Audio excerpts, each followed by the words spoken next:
Guys, nandito sa bahay ang ating bida at alam na dis, pag ang nanay nasa bahay ay busy para sa kanyang pamilya. Luto na ang ating galunggong guys, napakasarap.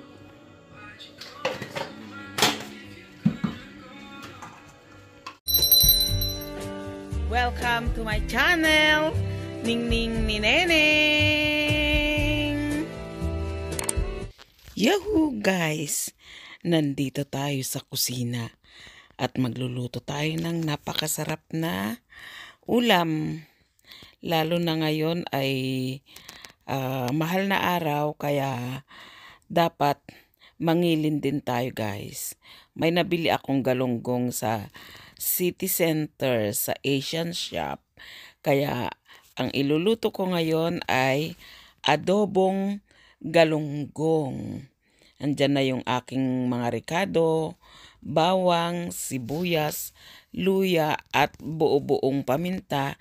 Nilagay ko sa ilalim ng kaserola at saka ko inisa-isang kinamada ang galunggong. Ayan, nakikita nyo naman guys. Ngayon, lalagyan ko lang siya guys ng konting asin. At pagkatapos, lalagyan ko siya ng malt vinegar. Yung kulay brown na suka ito guys na nabili ko sa shopping grocery mall. At saka ito, meron din tayong toyo dato puti. Wow! Dato puti na mula pa sa Pilipinas na nabili din natin guys sa Pinoy Shop. Ito, ilalagay ko na ang toyo na dato puti. At syempre, lalagyan din natin ng sili na maanghang sa ibabaw ng ating galunggong.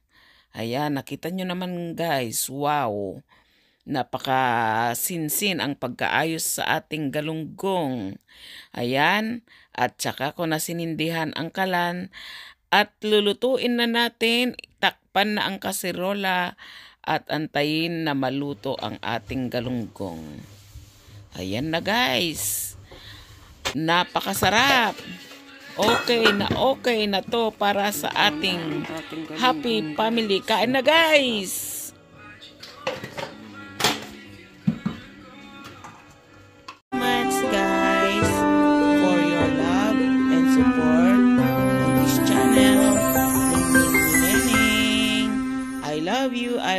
I love you.